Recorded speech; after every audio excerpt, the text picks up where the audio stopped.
继 Omoda 5和 Tiggo X Pro 之后 ，Chery Malaysia 推出了第3款 SUV， 这个就是全新的 Chery Tiggo 7 Pro。那跟 Omoda 5的 1.5 CVT 或 Tiggo X 的 2.0L Turbo 不同的是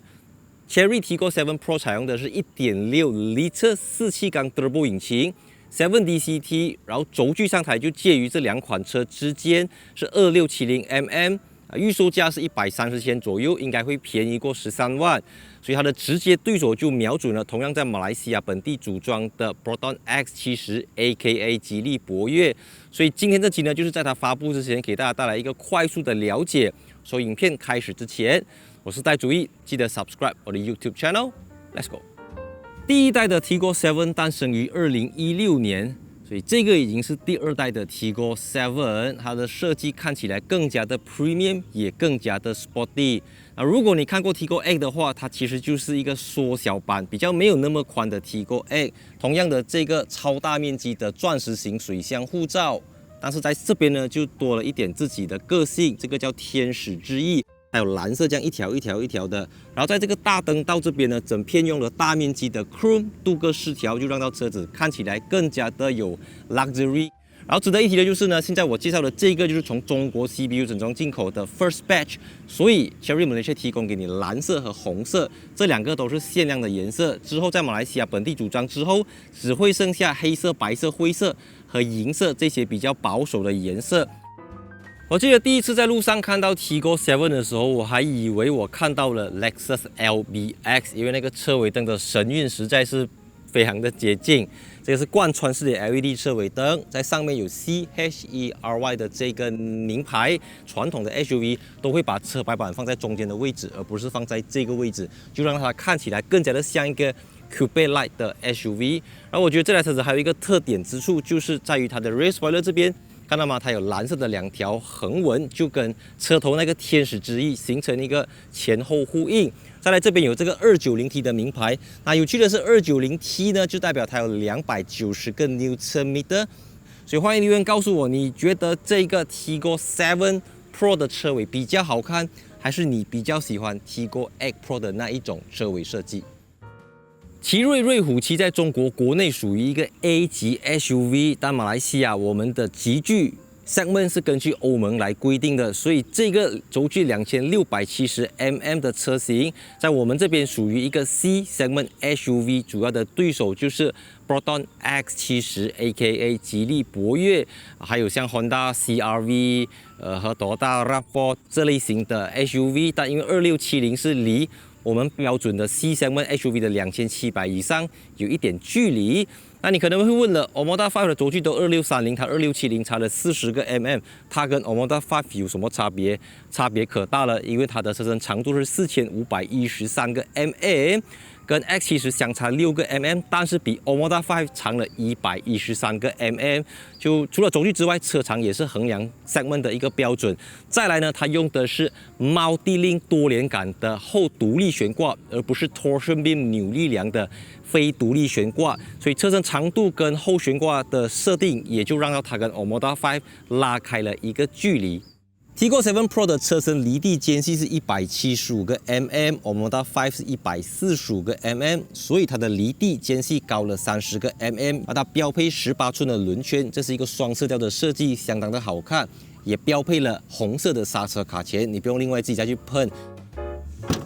Tiggo 7 Pro 标配了 Power Tailgate 电动尾门，然后它的后车厢空间是475个。Liter 跟 X70 差不多，因为车长跟轴距都跟 X70 差不多。但注意啊，虽然它叫 Tiggo 7，不代表它是7人座啊。所以如果你觉得这样子不够的话，你还可以把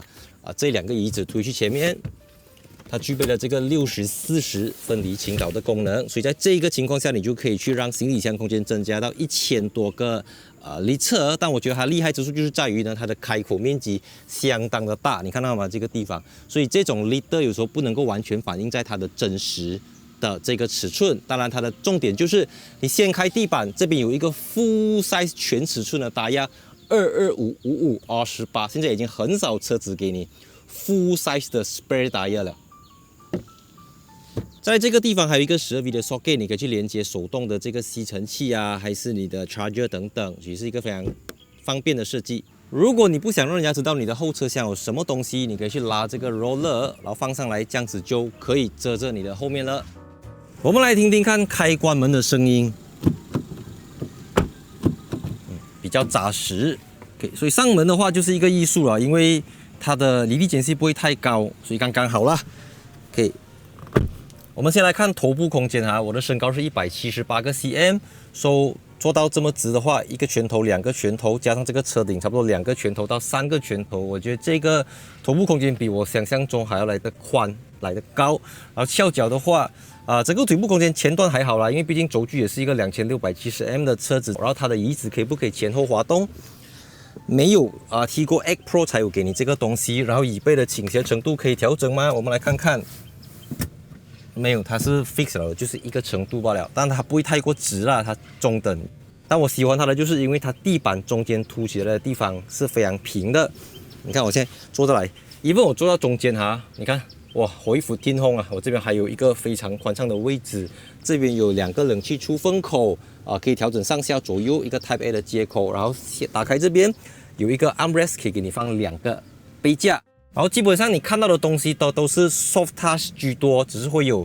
一点点的这种 hard plastic， 但是大致上是瑕不掩瑜。包括这个 reading light 阅读灯的 design 都相当的高级，因为它有 piano blade 钢琴烤漆的材质在那边去辅助它。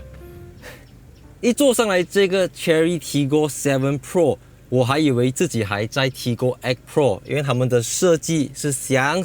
一模一样的东西。同样是12.3寸加12.3寸的24.6寸双联屏超大荧幕 ，Apple CarPlay、Android Auto 是标配的。那它的同级对手 Proton X70， 截至目前官方不支援 Android Auto、Apple CarPlay， 那 Chery 是给你这个东西。然后因为这个车子的售价据说是不超过13万马币，然后以它的配备来讲是超级无敌划算。Adaptive Cruise Control, Stop and Go, Autonomous Emergency Braking, Blind Monitoring, Rear Curve Traffic Alert, Steering Assist, 50瓦的这个 Wireless Charger, Type A Type C 的接口。音响系统的话是8个 Speakers 的 Sony Premium Audio System， 这边也配有了这个旋钮，可以让你调整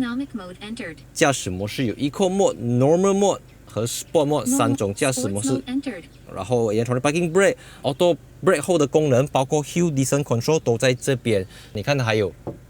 这个全景式的玻璃车顶，我几乎想不到还有什么东西想到了，唯一没有的东西就是 Head Up Display 抬头显示仪。除此之外，你想到的东西都有。还有的就是它的椅子呢是电动座椅嘛 ，of course 可以前后，但是它就没有 lumbar support， 这是美中不足的地方啦。然后 Memory Seat， 它也没有这个记忆座椅。质感的话，其实就真的是非常的 Mercedes-Benz， 它的整个 design language， 从旁边的 panel 到整个这个 power window 的 panel 都是相当的德系豪华 SUV 的这一种感觉。如果你是我的忠实观众，你应该知道我一直以来都对 CVT 没有好感。那不是某一台车子、某一个车型的问题，是 CVT， 我就觉得它没有换挡的节奏，然后它的整个声音是比较高亢一点点。所以 Omoda 5呢，其实在中国或者在澳洲它都有 1.6 L 4气缸 Turbo 引擎的版本，只是现在因为价位上它要区隔开来。所以 Chery Malaysia 第一台 1.6T 的车型就是这个 Tiggo 7 Pro。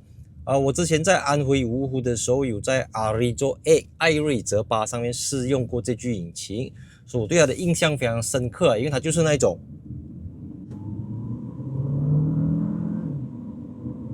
一鸣惊人的感觉。在低转的时候，你会觉得它好像 Mikey 那种感觉，就是有一点怎么讲，裹足不前，不懂它要去不要去，特别是在2000转底下。但是当你过了1800转，当你过了2000转之后，它的这个强大的扭力就会透过它的双离合器变速箱从前轮去输出。在澳洲它有4驱，可是在 Malaysia 不太需要4驱了，我们的 market。所以如果你去到这个运动的驾驶模式 ，OK Go。Anytime wheel spin 你不要看它只是 1.6 L它是有高达197个 PS 跟290 Nm 它已经写在后面 290T 就是290 Nm，所以197个 PS 对于这样子的排量来讲，已经是相当的大，很大那一种。如果它真的是卖低过130千，你可以买到197P，是非常夸张的啦。对于在汽油车的这个世界里面来讲，然后我们看上坡，现在 RPM 低于1000转，大力踩下去，来啊！看到吗？它会有那迟疑的那一下。I mean， 如果它让我想起我之前驾 Volkswagen Tiguan Allspace 1.4 TSI 跟 DSG 的时候的那种感觉，但是它又会更加的再慢一点点啊，它没有到这么 smooth。总体来讲 ，Turbo with Dual Clutch 就是会有这个问题，特别是排量在 2.0 L 以下的 Turbo 引擎啦。1.0 Turbo、1.5 Turbo、1.6 Turbo 都会有这种，可能你打 RON 97会改善到会帮助到一点点啦。But overall 来讲，你看它很有力，它有力到你甚至觉得不敢去踩它，但是它有给你 Eco Mode 啦。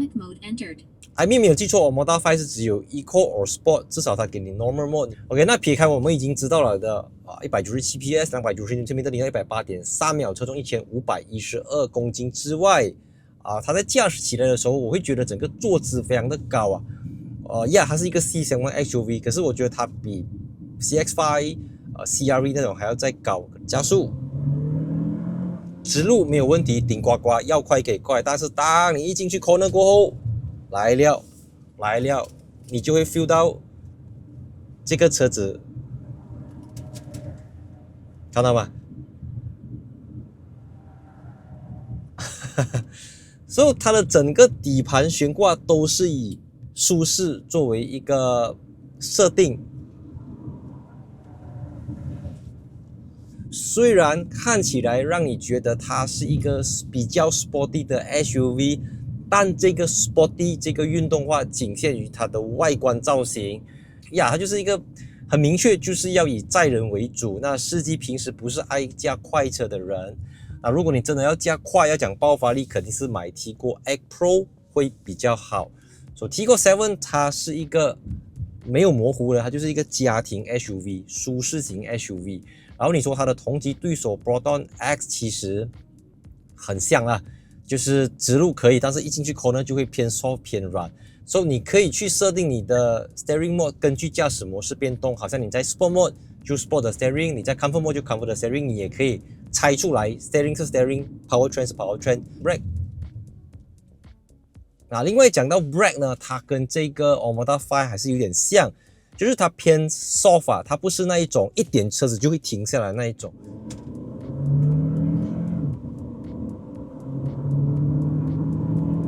这个引擎的呼吸的声音是偏大声啦，但不影响我，因为这个玻璃的隔音能力实在是太好了。因为同级的对手，我没有看过人家用双层玻璃的啦，这个地方很容易会进声音。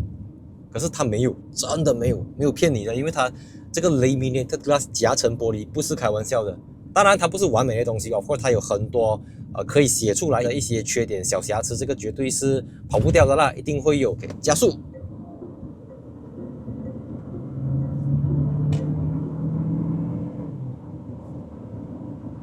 它的后劲很强大，就是典型的这种Turbo DCT 的车，越快越爽，越快越淡定，越快越稳，越快越舒服。现在在这个速度踩 brake， OK， 过这些 road stripes，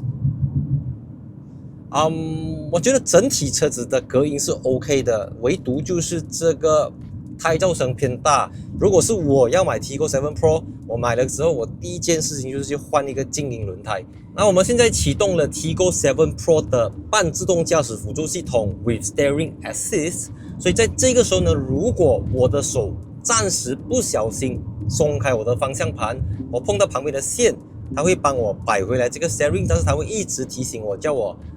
Take Control of Steering， 所以在这个时候呢，你长途驾驶非常好用，可以减轻你的驾驶疲劳。你可以去设定你跟前方车子要保持多远的距离，你要的时速，然后它的这个显示屏里面就好像 Tesla 这样子，告诉你你的左边有没有车，你的前面的车跟你离多远等等，都是一套非常先进的半自动驾驶辅助系统。因为是这么弯的 corner 啊，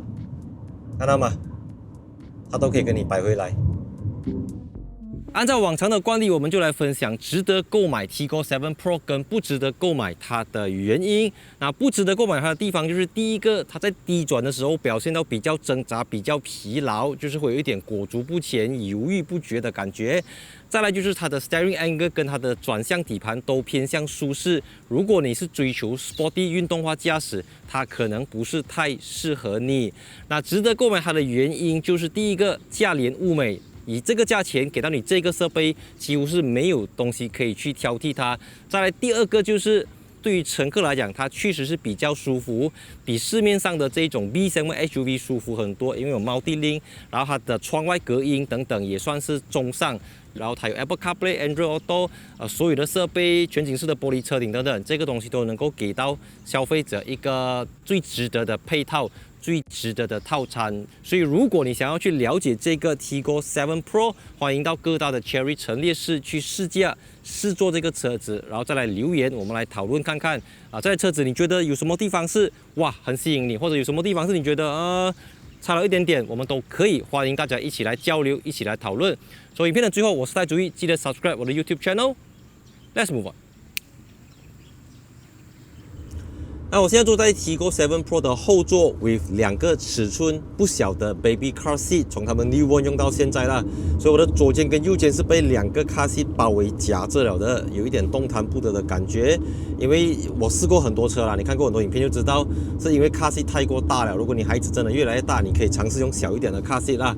所以我觉得坐在后面的感觉就是，因为头部有这个某的可以给我能够抬头就看得到蓝天白云，所以它有形之间就加宽了整个头部空间，让我觉得，即便我放这2个这么大的 car seat， 我都不会 feel 到那种压迫感。然后如果我这个时候我想要打开车窗，开启或者关闭，我的手都没有办法伸到，就是很不方便啦。我可以使用语音声控的功能，像它有这个 Hello Chery